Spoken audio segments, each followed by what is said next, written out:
They're in the driver's seat for a top 6 seed.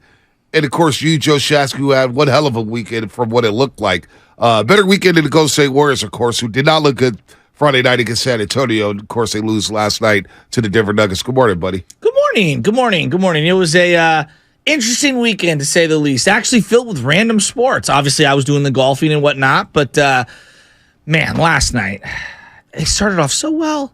And I don't know what the hell happened in that second quarter. But it just felt like they were chasing the entire second half. And I know they got that great opportunity at the end, and you hear the exasperation, if you will, from Tim Roy. And that's about as good of a look as you're going to get for Klay Thompson. Yeah. So given that they tied him up at half court, like prior to that, they got multiple 24-second violations. I felt like they were lucky to even be in an opportunity to try to steal that game. Man, I was telling Joey, like, beat. And I get it. I know why. Like, when you have Steph Curry coming off of double screens and he's coming into the corner, you want to throw it to him. But the amount of times that they'll pass up a layup attempt or a little floater attempt to throw it out to a guy 40 feet out, it does at some point, like, guys, can we just feel the flow of the game? Steph doesn't have it today. Take a layup attempt, and then he'll be more open on the next time that you throw to him because they have to honor that layup attempt. Kuminga, Draymond. It's not the reason they lost. It's just I feel like in these road games when they start chasing points, they just completely get rid of the layup, whereas the layup was helping them get to the lead in the first quarter. They were cutting really well with 11 assists in the first quarter. They were cutting to the basket, but I think Denver. I'm going to tip my cap to him because I thought Denver, without Nikola Jokic, they're not a better team without Jokic. Obviously, he's a 2-time MVP, but it looks like they're a bit more athletic without Jokic. And their small ball lineup matches really well with the Warriors without Jokic. You could put Jeff Green at the 5, who's playing well for the Denver Nuggets. You got Gordon, who always could play a small ball 5. He's at the power forward spot. And Michael Porter Jr., who's 6'10", who can raid threes on you and shoot over the top of your defense. And then you get Bruce Brown hustling off the bench. Christian Brown, who I like, coming out of Kansas. He's a national champion. He's tough. I thought Peyton Watson out of UCLA played well. They cut off the lane in the latter 3 quarters, I thought, last night, and they were contesting at the rim. They contested well at the rim. So, yeah, you would have liked to see the Warriors take easier baskets, maybe a few more mid-range jumpers, but I thought Denver recovered really well after running the Warriors off the three-point line. I thought they contested well on the three-point line, and I thought they contested well in the paint. I thought they made it difficult for the Warriors inside the paint. So, give Denver their credit as the Warriors shoot just 40%. But again, the Splash Brothers get 30 three-point attempts. It's not going to be too many nights where they go 7-30 for the three-point line. I mean, Klay hit the ridiculous, the one where they just felt like they passed up 15 layups. I know they're chasing at that point, but he hit the one from the corner that's like a trick horse shot. Right. And then he misses the wide open one at the top of the key at the end of the game. That's just one of those days. I'm not as frustrated with the loss yesterday because I'm looking at the standings here. And right now, the Warriors are in 6th place. Do I sound frustrated, by the way? No. I know there's a lot of people I know a lot of people get frustrated with a loss, but listen, you got 3 games left. Tuesday, you must win against Oklahoma City. Yeah. You got to win that game. Yeah.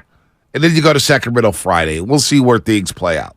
But we're going to scoreboard watch. We're going to look at the schedules here on the roast. We will talk some Giants at some point. They get shut out twice in 3 games at Yankee Stadium. How laughable is that? But the Clippers, Warriors, Lakers, Pelicans all have 38 losses. The Clippers and Lakers will play each other on Wednesday. So one of those teams will lose. Remember, the Warriors don't have the tiebreaker against the LA Lakers, and they don't have the tiebreaker with the LA Clippers. But the Lakers have about 4 games left. And they play Utah, they play the Clippers, and they had the Phoenix Suns on that slate. I forget who the other team is, but the Lakers, maybe they lose one. Utah twice. Utah twice. Once in Salt Lake. Once in Salt Lake City, and then, of course, one in L.A. Then I had the Clippers at Crypto.com Arena, and they finish off with the Suns. Clippers, one of these teams are going to lose. So one of them is going to have 39 losses. I say all that to say it's not the worst league in the world when the Warriors are in 6th place. I mean... Oh, I agree with that. If Andrew Wiggins does not play, I don't know if the Warriors could win a first-round series. I don't care who, Memphis, Sacramento, Denver. I don't know if the Warriors could win without Andrew Wiggins. Now, I'm not saying he's the best player on their team, but that's how important he is because as I'm watching that game yesterday, I'm saying to myself, Shasky, they miss Wiggins. They miss another score. They miss another defender. They miss somebody at the point of attack, especially when you only play GP2 11 minutes and 20 seconds. Where's the perimeter defense at? Well, Michael Porter Jr. yesterday from the second quarter on was so good. I just think he's so big, and it's very difficult for even someone like GP2 to stay with. That guy's huge. Yep. 6'10". He's listed at 6'10". Boy, he looks bigger, and he's thicker than you'd think. Yeah. And I think when you have him and Aaron Gordon out there, they were playing physical. Yep. They were playing really, really physical, and I thought it gave them some fits. And, yeah, you can keep Kuminga on him, but, boy, it'd be nice to have Wiggins as well. Then you can go back and forth between the two. I was talking with Joey about this. I'd love your perspective. It feels like Dante has a great game yesterday, and GP2 doesn't. How do they balance the two of them and getting the most out of them? Because on some level, I'm like, oh yeah, let's get GP2 into this game a little earlier. But on the other end of it, it's like, well, but Dante's kind of humming right now. Or am I overthinking it? Well, I think you got to look at GP2 and Kuminga. GP2, in the ideal world, Wiggins is back, and you're bringing GP2 and Dante DiVincenzo off the bench together. Which I agree with. Which I'm not mad at as a backcourt. Hell It's no. a little small, but GP2 plays big, and DiVincenzo could play really well against the point guard. It's just you're missing that small forward who's giving you 19 and 6 in solid defense. And I thought DiVincenzo, look, the three ball's not working for him. In the month of March, Dante DiVincenzo shot 29% from the three-point line. Now, overall this season, he's shooting a career-high 39% from the perimeter, which is pretty damn good.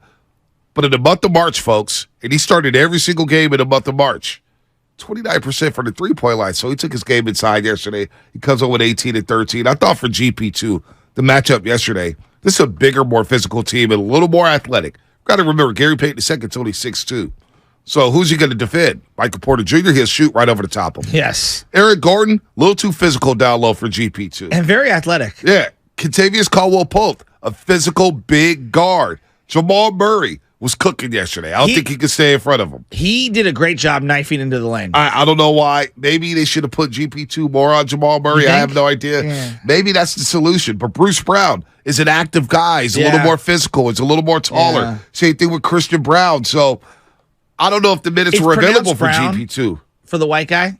Yeah, Christian Brown from Kansas. Because he looked like Braun. They say it's spelled Braun, but they call him Brown. Okay, because I kept screwing that up. I'm like, why is Fitz making a mistake here? It's Brown. It's spelled Braun. He's a professional. I should have known. Right. No, but you're 100% correct, B. And I don't know, man. The Warriors are just. I feel like they have to win all three of these games for me. Well, if they win out, they're going to get the 6th seed. Okay, and that's what you want. They did clinch the play-in tournament, okay, so they will at least play in the play-in tournament. And Dallas is on the outside looking in. Dallas is on the outside looking in. That's the most. I know we're sitting here saying the sky is falling. Well, imagine being the Dallas Mavericks this morning. Well, Kyrie and Luka just don't work. There's no doubt Kyrie. Kyrie doesn't play well with others? Well, Kyrie was balling. I don't even think it's on Kyrie. It's on Luka. You think it's on Luka? I think it's on Luka. Okay. Luka's quit on that team. They traded his body all language. Their depth. I know, they did. They really did. Or Dorian Finney-Smith and Spencer Dinwiddie just fit better with Luka. Yeah. Because you knew Luka was the number one. Yeah. Now, it's my turn, your turn, my turn, your turn, your turn, my turn, my turn, your turn. And you knew that was going to happen for the Dallas Mavericks. So, Dim's just taking his victory lap. I owe him a box of diapers for the Mavericks not finishing in the top 6. They're 37-42. What a disappointment. Wow, they're 5 games under. 5 games under, dude. That's they're 3-7 in their last 10. 3-7 in their last 10. Now you get the Lakers who are red hot right now. They're 7-3. They won 70. They're 73 in their last 10. They've won 3 in a row. They're 2 games over 500. LeBron James is back. Maybe they try to go for that 5 seed and take on the Phoenix Suns, which would be LeBron and KD in the first round of the playoffs. But I look at Denver. Yeah, no. Stop for a second there. I want them to face each other because one of them is going to take the other out. We can sit here and scoff the Lakers. They present problems to the Warriors. Yeah. And Phoenix clearly presents certain problems to the Warriors. So the fact that those two teams could take each other out, I'm okay with that. Yep. Keep going. By the way, 650 Comcast Business Text last. Something we could touch on later. What's that? Ponte Shasky, what did you think about the Twitter race war? Women's natty title game. That nonsense was beyond predictable. Everything. What's so unfortunate about that situation is that it's taken away from what was a very good women's college basketball game. LSU scores 59 points in the first half, the most ever in a natty title game. And it became about black and white and trash talking. It's it's unfortunate that it becomes that. It becomes a narrative. And look, Caitlin Clark is a great player. What LSU did yesterday was incredible. They hit all those threes, to cook them offensively, to get them in foul trouble. It was a very well-played women's title game. And we're not talking about that. We're talking about celebrations. We're talking about what's acceptable from this player and that player, something I don't even want to get into, but it was predictable that Twitter would go that route and that the narrative would twist and turn to all type of different directions. Well, I mean, if you just watched for more than just that one highlight, you would know that, Caitlin Clark likes to play with a lot of swagger and likes to kind of, be demonstrative out there on the floor. So if you're going to dish it out, when you lose, you got to be able to take it a little, and I thought it was all in fun. I didn't think it was that big of a deal. No, it wasn't that big of a deal, but, I know. Twitter's going to Twitter. The internet. Twitter's going to Twitter. Got to be outraged. Of course, you got to get Doug Gottlieb, who spit some just nonsense. But anyway,